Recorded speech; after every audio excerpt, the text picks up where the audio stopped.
میرے محترم بھائی اور بہنوں، حج آدم علیہ السلام سے شروع ہوا ہے۔ عبادات میں کوئی اجتہاد اور عقل نہیں، جیسے اللہ نے کہا ہے ویسے کرنا ہے۔ نماز اپنی عقل سے ہم معلوم نہیں کر سکتے، روزہ ہے، حج ہے۔ عبادات میں جیسے آسمان والے نے بتایا اور جیسے جناب رسول اللہ صلی اللہ علیہ وسلم نے کر کے دکھلایا، بس ہم نے وہ کرنا ہے۔ باقی چیزوں میں معاملات ہیں، زندگی کی باقی ضروریات ہیں، اس میں زمانے کے لحاظ سے سوچ بچار بھی ہے، تبدیلی بھی ہے، اجتہاد بھی ہے۔ عبادت اسے کہتے ہیں جس میں بس جو اللہ نے کہا، جو اس کے نبی نے فرمایا، کر کے دکھایا، ویسے کرنا ہے۔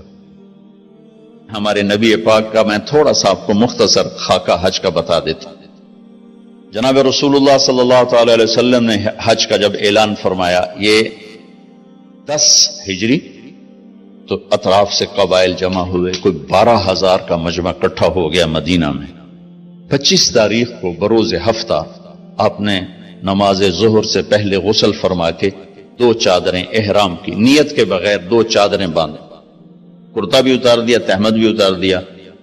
سحارا ایک بستی ہے جو آج کل مسکت میں آتی، وہاں سے ایک کپڑا آتا تھا، اس کی آپ نے 2 چادریں لی۔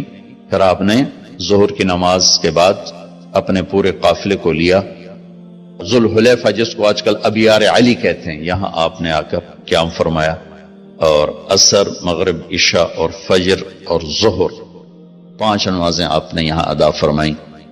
آپ گزر رہے تھے کہ جبریل ہے کہ یا رسول اللہ، اللہ فرما رہے ہیں یہ پاک وادی ہے، یہاں آپ قیام فرمائیں۔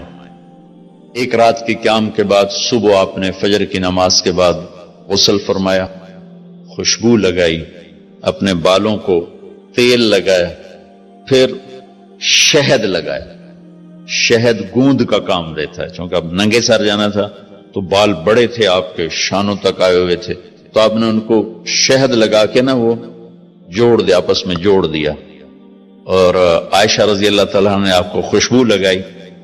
جسم پہ خوشبو لگا سکتے ہیں احرام سے پہلے، احرام کے کپڑے کو نہیں، جسم پہ خوشبو لگا سکتے ہیں احرام کی نیت کرنے سے پہلے۔ بالوں میں، مانگ میں آپ نے خوشبو لگائی۔ پھر اس کے بعد آپ نے ظہر کی نماز ادا فرمائی اور آپ اونٹنی پہ سوار ہوئے اور قبلہ رخ ہو کر آپ نے کہا لبیک حجۃ اللہم لبیک، آپ نے حج کا احرام باندھا۔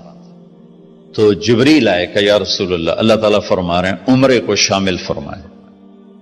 وہاں سے آپ چلے، آپ کے ساتھ کوئی 12,000 کا مجمع تھا، اور آپ ملل میں آپ نے قیام فرمایا۔ ملل سے نکلے روحا میں پہنچے۔ روحا میں کنواں ہے، وہاں 70 نبیوں نے قیام کیا ہے حج کے دوران، حج پر جاتے اور آتے ہوئے۔ وہاں آپ نے بھی قیام فرمایا، رات بھی ٹھہرے۔ روحا سے چل کر آپ افایا پہنچے، افایا سے عرج پہنچے، عرج سے ابوا پہنچے۔ ابوا پہنچے تو سامنے بستی تھی جہاں آپ کے سارے انتظام کیے گئے تھے رہائش کے، اور یہ قافلہ 12,000 کا اب 60-70,000 کا ہو چکا تھا۔ تو ابوا میں آپ کی والدہ کی قبر ہے، حضرت آمنہ رضی اللہ تعالیٰ عنہ کی قبر مبارک ہے۔ تو آپ سڑک سے یوں ہٹ گئے، اندر پہاڑوں میں چلے گئے۔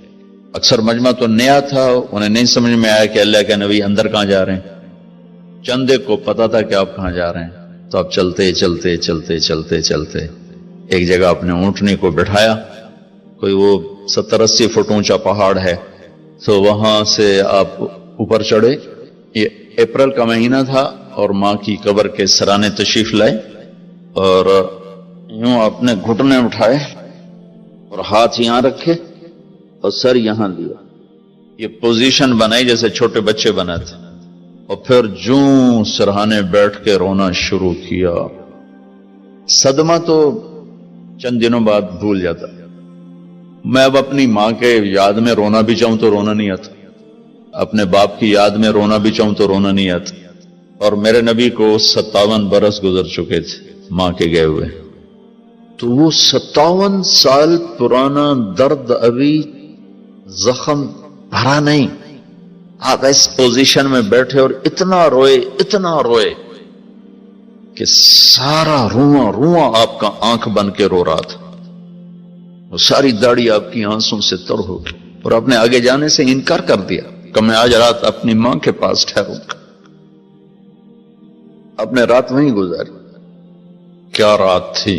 ابواس سے چلے تو آپ عصفان پہنچے، عصفان تھے تو آپ نے کہا ابوبکر یہ کون سی جگہ ہے؟ کہا جو عصفان۔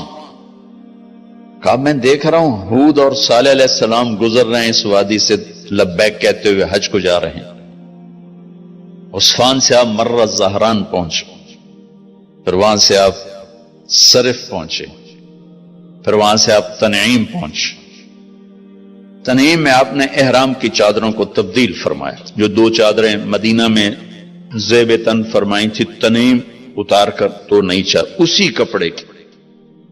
پھر مکہ کے ٹاپ سے آپ انٹر ہوئے اور بیر زی طوا کے کنویں پر آ کر آپ نے قیام فرمایا۔ یہ ہے اتوار کی رات، 25 کو چلے اور 4 کی رات کو، یہ مہینہ 29 کا تھا، تو 4 کی رات کو آپ مکے پہنچ گئے۔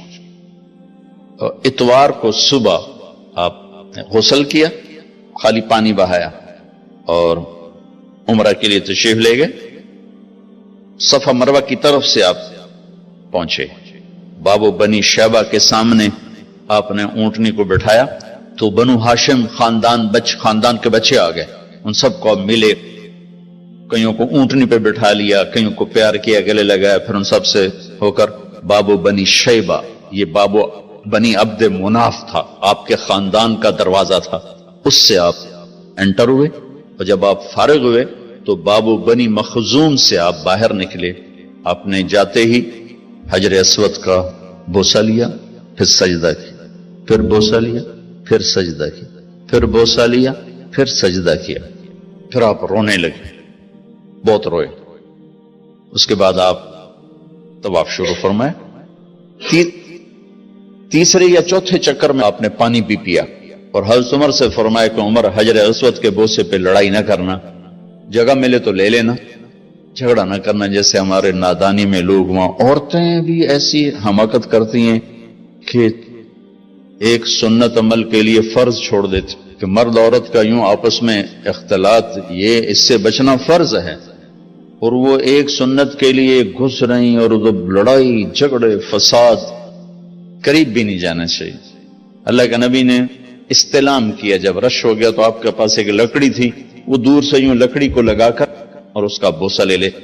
پہلا آپ نے بوسہ لیا، اس کے بعد رش ہو گیا تو پھر آپ نے ہر دفعہ بوسہ میں ایک دفعہ بوسہ لیا، اس کے بعد آپ کے پاس ایک لکڑی تھی، اس لکڑی کو آپ یوں چھوتے تھے اور حجر اسود کو، اور اس کا بوسہ لے لیتے تھے۔ بوسہ صرف ایک دفعہ، پھر جب آپ نے 2 نفل پڑھ لیے اور تشریف لے گئے صفا مروہ کے لیے، تو پھر حجر اسود کا بوسہ لیا اور آپ نے جا کر صفا مروہ پہ 7 چکر پورے کیے۔ بعض روایت میں ہے کہ 3 چکر پیدل کیے، پھر مجمع زیادہ ہو گیا تو 4 اونٹنی پر بیٹھ کر گیا تاکہ لوگ دیکھ لیں۔ اس کے بعد آپ نے اعلان فرمایا کہ بھئی جن کے پاس قربانی کا جانور نہیں ہے وہ احرام کھول دو۔ تو صحابہ نے کہا یا رسول اللہ آپ کھولیں، تو آپ نے فرمایا کہ میرے پاس قربانی کا جانور ہے، ابو بکر کے پاس، عمر، زبید، طلحہ یہ نہیں کھولیں گے جو کہ ان کے پاس بھی قربانی کا جانور ہے، باقی جن کے پاس نہیں کھول دو۔